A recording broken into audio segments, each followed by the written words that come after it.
fonction paternelle consiste à intervenir de deux façons. D'une part, à dire que non à la fusion de la mère et de l'enfant. Le père est celui qui interdit la mère. Qui interdit sexuellement, c'est ça? Qui interdit la jouissance de la mère. C'est-à-dire, c'est à entendre dans son équivoque, qui interdit aussi bien que l'enfant jouisse exclusivement de la mère que le fait que la mère jouisse exclusivement de l'enfant. À la naissance d'un enfant, il y a une lune de miel. Hein. Quelquefois, c'est pas si lune de miel que ça peut être dramatique, mais il y a une lune de miel, il y a une fusion, il y a un extraordinaire...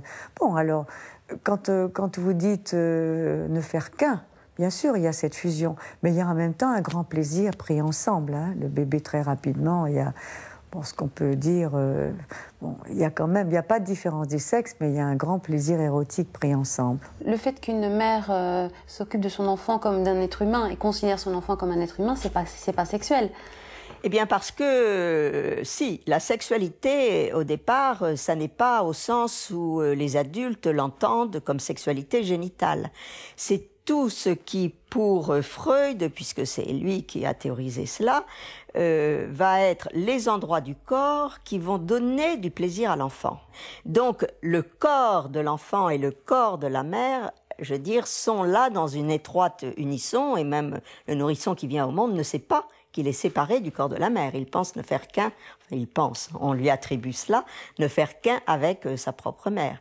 Donc, c'est un travail de séparation des corps, et le plaisir que l'enfant va avoir dans le rapport à l'autre, qui est d'abord la mère, va se faire, un, dans un corps à corps, et deux, les plaisirs vont avoir trait aux différents orifices du corps.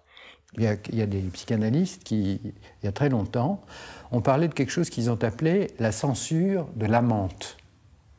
Ça veut dire une chose très simple. Ça veut dire que quand la mère est en train de changer le nourrisson, et puis que tout d'un coup, elle prend un peu trop de plaisir à son propre goût dans le toucher qu'elle a du nourrisson. Et elle se dit, oh là là, mais il y a quelque chose de bizarre, c'est pas logique. Là, je le traite pas comme si c'était un truc un peu incestueux. Qu'est-ce qui se passe? Eh bien, elle va penser à l'homme avec lequel elle l'a conçu. En d'autres termes, à son amant. Bon.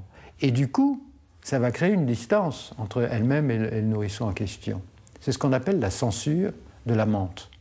Il faut qu'elle ait un homme dans la tête pour qu'elle ne soit pas dans une relation incestueuse avec son enfant? C'est pas il faut que, c'est qu'on ne peut pas y échapper. Dans les soins maternels, la mère peut très bien exciter le pénis d'un petit garçon. Je veux dire, les soins maternels, et les petits garçons ne s'en privent pas. On a beaucoup de petits garçons qui, quand ils sont langés, quand ils sont... vous voyez, nettoyé par la mère, le petit pénis réagit. Le père est là pour dire l'interdit et en même temps protéger l'enfant. C'est-à-dire protéger l'enfant du désir incestueux de la mère. Toutes les mères ont des désirs incestueux envers leur enfant? Ah oui, qu'elles en aient conscience ou pas. Oui. D'où vous vient cette conviction? Oh bah déjà des écrits psychanalytiques, je veux dire, le désir, il n'est pas interdit. C'est sa réalisation qui l'est. Mais que l'amour d'une mère pour son enfant est un désir incestueux, c'est... Eh bien, oui, parce que déjà, elle a beaucoup de mal à se séparer de son enfant qui est né. Il y a là une unité qui se fait, qui, si le père de l'enfant ou celui qui occupe cette place, qui n'est pas forcément le géniteur, ne vient pas dire à la mère que la jouissance, ça se passe entre eux, ne vient pas rappeler son désir à la mère et la jouissance qu'elle va pouvoir avoir par le truchement de ce désir, qui les lie tous les deux, la mère va avoir une jouissance à caresser son enfant, à pouvoir l'avoir sur le corps toute la journée, que sais-je, enfin, va jouir. Et c'est en cela, pour reprendre votre question de tout à l'heure, que le corps est bien présent et que la sexualité, pour autant qu'elle ait à voir avec la jouissance que donne le corps, et qui est reprise par le langage, est d'emblée présente dans les questions des psychanalystes. Dans ce cas, pourquoi la grande majorité des incestes sont-ils perpétrés par des hommes? D'abord, il faut vous signaler une chose, c'est que l'inceste père-fille est infiniment plus fréquent que l'inceste mère-fils. n'est-ce pas? Et pourquoi est-ce qu'il n'y a pas au plus d'inceste mère-fils? Pour une raison simple, c'est que l'attitude maternelle à l'endroit des enfants, qu'ils soient garçons ou filles, est une attitude d'essence incestueuse, spontanément. Or, le rêve de toute mère, c'est que son enfant ne manque de rien. La disposition maternelle à l'endroit de l'enfant est une disposition incestueuse.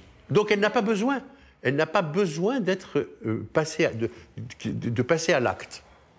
Dans son attitude, il y a déjà suffisamment de choses, elle ne passe pas à l'acte. L'inceste paternel, ça ne fait pas tellement de dégâts. Ça rend des filles un peu débiles, mais l'inceste maternel, ça fait de la psychose. C'est-à-dire, c'est la folie. Il ne peut pas y avoir d'inceste maternel, d'un garçon avec sa mère, sans qu'il y ait un énorme trouble mental. C'est pas possible. À cause justement de cette fameuse barrière, mais la fille avec le père, elle n'est pas issue du père, hein, elle n'a pas été dans le ventre du père. Donc il y a quelque chose, vous voyez, c'est un inceste secondaire, hein, je dirais ça. Alors que l'inceste primaire, le véritable, c'est la mère, c'est pénétrer la mère. Et les garçons qui pénètrent leur mère, ils sont psychotiques. Alors que la fille, non. Les filles peuvent... On a beaucoup d'expériences de filles avec un inceste paternel, se débrouillent pas trop mal. Bon, ça ne veut pas dire que ça va très très bien. Il y en a qui sont très très mal, il y en a qui sont moins mal, puis il y en a qui se débrouillent autrement. Ce que je disais, un petit peu débile. Mais c'est très différent.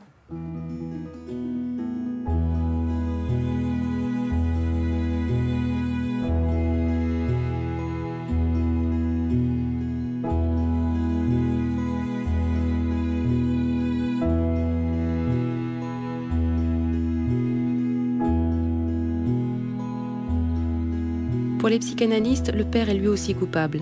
Coupable d'être absent ou transparent, coupable d'être soumis à sa femme, coupable d'avoir été incapable de s'interposer entre l'enfant et l'ogre maternel. Il n'a pas pu. Hein. Souvent, vous savez, combien de fois on voit des pères qui auraient voulu, et c'est ce que on appelle la forclusion. La forclusion du nom du père. Qu'est-ce que ça veut dire? Bonne question. Ça veut dire que le père, en termes simples, a fait l'enfant, mais qu'il n'existe pas, on nie son existence. La mère nie son existence. Ni sa fonction, son existence, il n'y a qu'elle et l'enfant qui comptent. Le père n'existe pas, il est peut-être là pour apporter un peu d'argent, il est là comme un figurant, il n'a pas la fonction d'un mari aimé, considéré dans sa parole. Hein, quand la mère considère la parole du père, l'enfant découvre la parole. Si l'enfant ne parle pas, c'est que la mère déconsidère la parole du père. Ben, on n'a pas beaucoup ici. Hein. C'était surtout en hôpital psychiatrique, en hôpital de jour, que j'avais les gros autistes profonds. Mais fondamentalement, la fonction du père, c'est une fonction symbolique. Et des fois, le père réel ne porte pas cette fonction symbolique. Et il peut être absolument adorable et gentil, et néanmoins, l'enfant se trouve confronté à une carence symbolique du côté de la fonction paternelle. Ou alors, il n'existe que... Il n'a pas de place, et alors il n'existe que dans la violence. Où il est lui-même violent. Parfois, on se rend compte qu'il est violent pour pouvoir exister, et qu'il force les portes, en quelque sorte, quand on ne les lui ouvre pas. Quand on parle de fonction paternelle, on parle de quelque chose qui oriente dans la vie. C'est comme une sorte d'autoroute, une boussole. Pourquoi est-ce que la mère, en tant que femme, ne pourrait pas donner une assise à l'enfant, même livrée à elle-même? Il y a des mères qui peuvent bien transmettre une fonction paternelle étant... Mais pourquoi est-ce que ce n'est pas une fonction maternelle? Pourquoi est-ce que ce n'est pas une symbolique maternelle? Pourquoi lui donner un sexe? La loi de la mère, c'est une loi de caprice. Et en 1984, il y a un biologiste qui fait la démonstration assez extraordinaire que le placenta est d'origine paternelle exclusive. C'est-à-dire qu'il est sous le contrôle de gènes portés par le spermatozoïde. Autrement dit, le placenta, c'est ce qui permet à une mère de ne pas détruire son enfant, et à un enfant de ne pas tuer sa mère. Ce qui permet à la mère de nourrir son enfant. Et oui, qui fait transiter et filtre tout ce que la mère peut éventuellement apporter comme nourri. Autrement dit, c'est un élément régulateur entre eux. C'est une interposition, ce placenta.